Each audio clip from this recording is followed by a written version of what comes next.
Hello guys, okay, day 6, we're on the downward slide. Okay, just 4 more days to go. I figured today, since we're doing a continuation of yesterday, that we'd start right into it. So yesterday we were talking about osteoporosis and osteopenia and bone health. And we learned 2 words, and they were osteoblast, which, what do those do? Osteoblast, the B, that gives you a hint. It builds it up. And osteoclast, with a C, the cleanup crew. They're the ones that break it down. So we're going to talk a little bit about them today too. I also wanted to let you know that we're going to be talking about 2 medicines today. And I just wanted to let you know this is all information from Dr. Michael Clapper. But here's the dealie. I'm going to tell you about what these medications are and what they do as to what he says they do. And of course, and this goes with anything that I say, always check with your doctor before you get off any medications. This is not something you should be doing. So make sure you check with your doctors before you make any changes, okay? So with that, let's start. Okay, so yesterday I told you I was going to talk about what's good for our bones that we can take in and what's bad for our bones. So let's start off with the bad so we end on a good note, okay? So here are some things. There's a list of 11 items that are horrendous for our bones. It's what eats away at them and causes all those problems and lets us get hip fractures when we get older. So the first one is salt. Okay, so number 1 is salt. Number 2 is sugar. Number 3 are those colas. I think the East Coast says soda and the West Coast says pop. So you know what I'm talking about, all that effervescent stuff. So that's just horrendous for your bones. 4 is acid forming food. So that, my dears, is meat, dairy, and refined carbohydrates, those white breads and all those packaged goods and anything that comes in a crinkly bag. Get them off the shelf. You don't need them, okay? Let's see what else. Also, let's see, cigarettes. Nobody needs to be smoking anymore. Ditch them, okay? Just get them out of your life. I used to be a smoker, so believe me, you don't want that in your lungs anyways. Let's see, acid blocker. So, you know those Tums that settle down your tummy acids? You know what? There's a better way to do it. Don't take the Tums. These are a couple medications, and you do need to talk to about your doctors about these, but those corticosteroids, the ones that take down inflammation, see if you can, if you're on them, see if you could take less. Or maybe there's another option. Maybe there's something else you can take that might be better. The next one is excessive thyroid medications. And I know a lot of people with thyroid issues out there, so talk to your doctors about that too. But they do kind of play a part in weakening our bones. So do chat with your doctors about that. Another biggie is high metal things like bone broth. Whoever came up with this idea, they thought they had a good one, but you know what? Check it out, guys. Bone broth is extremely high in lead. Do not give it to your children. Do not give it to your children, okay? Another thing is strong smells. Now, this was a weird one. I did not know this, but when you smell gasoline, really, it's going in your body, and those smells are active, and they are playing havoc with your bones as well. Paint thinner, anything strong like that. So when you're at the gas pump, try putting it in, pulling the trigger, and hopping back in your car until it's done.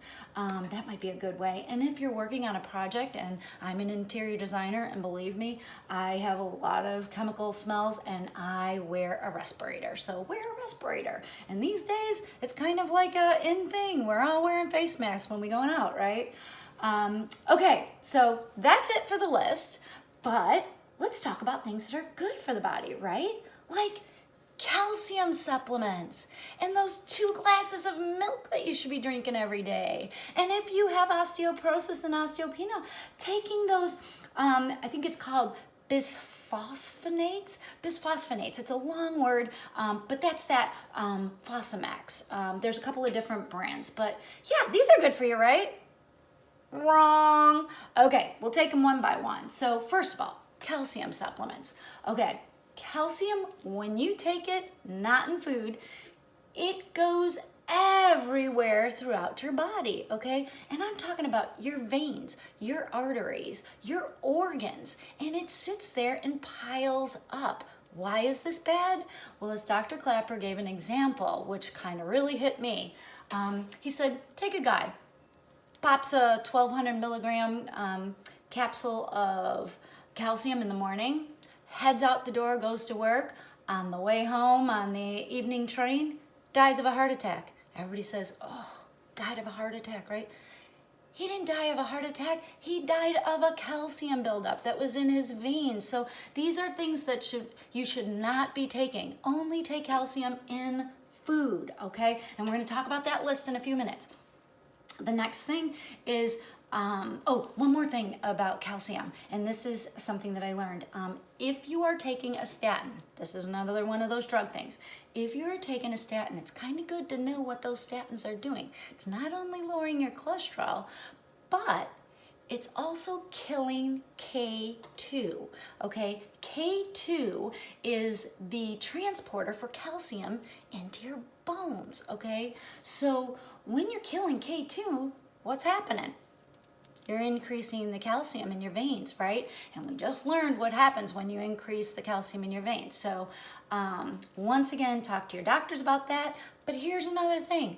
I have 2 people in my 180 Wellness who have gotten off their statins, okay? So how did they do it? They stopped eating cholesterol, right? So here's the deal with that. We are animals.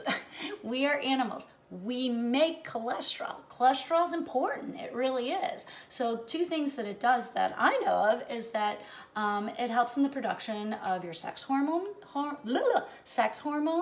and it also helps in the formation of bile, okay? And you need bile to break down the food so you can absorb it. So it's really super important.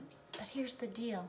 When you eat cholesterol, your body makes double. Okay, so you can never get rid of it. So it kind of builds up, and that's why people have tendencies to have high cholesterol when they're eating meat products. Okay, so if you have high cholesterol, try ditching the meat. It should go right back down. And as I said, I've seen 2 people get off their medications, and it's great. Okay, so let's see. The next thing. Drinking milk, right? We've all been told to drink our milk. That's good for our bones. Well, I don't know if you noticed, but they can't say that anymore. The commercials now say, got milk? They can't say it's good for your bones because they know it's not. And I know you've kind of noticed at the dairy section at the stores, it's starting to deplete, and people are starting to catch on that it's not good for you. And I believe Dean's Dairy has filed for bankruptcy, so people are starting to connect the dots and realize, hey, this is not good for our body. And here's one of the studies that came out that people started to get the drift of. The Harvard nurses study that went on for many years with 75,000 nurses, and they followed them and they tracked what they ate. And what they found was that the women who ate the most dairy products had the most hip fractures. So it was kind of perfectly clear what was causing these hip fractures, and so I'm kind of glad that that came out, and people are going for those delicious nut milks that we had talked about before, and they're great. What else? And then the Fosamax, the things that we take for osteopenia and osteoporosis. So let me explain how these work, because this is kind of an interesting little thing. So what those medications do is that they kill the osteoclasts, okay? They literally go in and wipe them out. And if you are a pharmaceutical company, that made perfect sense, right? Because what do osteoclasts do? They break down bone. So, hey, the chemist is like, Why should, if we have a problem with already with our bones being weak, why do we want to break it down anymore, right? And what does that do? It boosts up the osteoblast and it makes it all nice and makes your bones stronger. That ain't how it works, guys. Okay, so here's the deal. I told you I'm an interior designer, and when we start a project, think of Joanne Gaines and Chip, right? So everybody knows them. When they buy one of those fixer-uppers, they go in, the timbers, everything, the structures of the house are just rotted, right? Do they go in and just put plaster and paint over it? No, they take it down, right? They take it down, they put up new stuff so that the house doesn't fall down. In fact, in my own house, like right behind me, right up here, that little thing, the little header that goes over the window, when we redid our kitchen, when we tore everything down, guess what? There was termite damage, exactly like what happens in our bones, right? And all of this little rotted wood. If we had just put plaster and paint over it, that whole structure would fall down. So literally we took it all out, put new stuff up. It should be good to go for at least another 100 years. So guys, really, what I want to tell you is that when you go to your doctor and they give you these medications and then they say, hey, let's take an x-ray. And what's happening is that you go in and you get your x-ray done. I'm not sure where they actually take it. I think it's your arm. And they take an x-ray and it looks like, oh, look at, you've been taking these medications and look at all that new bone. It's literally plaster on top of it. Those bones are still full of holes in there. You need to have that cleanup crew. You need to have the osteoclast to clean it all up and take it out, and then the osteoblast to go over it. So look it up, because I did, and really there is no benefit because they still have the same amount of hip fractures. So once again, this is all information from Dr. Michael Klepper, and so it's something to think about. So is there nothing we can do? Absolutely not. So like we talked about yesterday, get those weights, strengthen those bones. The movement in itself kicks on that osteoblast and starts filling in all those holes. You can make your bones stronger. Okay, and here's the other thing. Eat foods that have the calcium that's easily absorbed. So give it an extra boost by eating the foods that make them stronger. So I'm going to read you the list, and then I also I'll send it to you guys if you want it. So let's see, we've got all those green leafies. They all have calcium in them. So the kale, the spinach, the bok choy, walnuts, Brussels sprouts, all the greens, the collard, the mustard, the beet, broccoli, tofu and tempeh. That's something to check out, and you can do a lot of good recipes with that. I even have a good dessert recipe that I like to make with that. Oranges, oats, figs, prunes, dried apricots, soybeans, white beans, kidney beans, sesame seeds, almonds. Okay, there's so many different things. Look it up online. There's tons of foods that you could be eating. And if you're taking out the stuff that's hurting your bones and you're adding the good stuff and you're working out and you're using resistance bands and you're lifting free weights, and you're getting out and you're walking and maybe putting on those vests to kind of strengthen those hip bones, you're going to be doing great. Okay, so anyways, once again, talk to your doctor about any of the stuff that we chatted about today. I don't want anybody stopping medications, that's for sure. And yeah, let's strengthen those bones. As I said, I want to be in my 90s, still climbing mountains, and I want you guys with me. So with that, one thing I wanted to tell you, there's a ton of cookbooks out there that are plant-based that I think you would love. And one of my favorites is by a girl named Angela Lennon.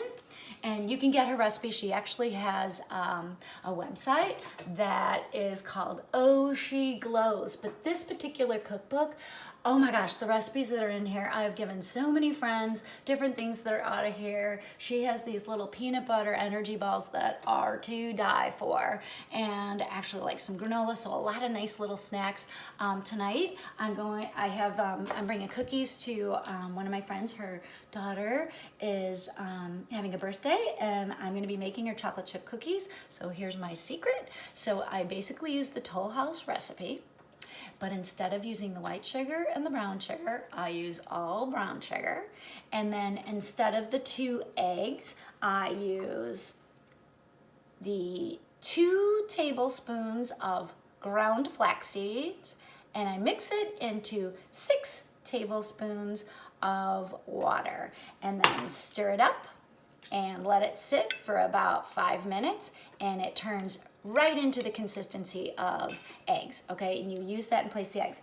And then in the place of butter, you use this, Earth's Balance, okay? I normally buy this is the organic one. So anyways, here's Earth's Balance, and I use this equal measurements, and it turns out fantastic. So I can't wait. I'm gonna be making them right after I'm done, and they are so good. I just love them. So, and I know they have sugar. They're part of our SOS, the saturated fat, the oil, and the sugar. But a couple cookies never hurt anybody as long as you're eating ones that have no saturated fat. And there's no saturated fat in this, guys. Okay, love you all. Can't wait. Tomorrow's day 7. Okay, love you.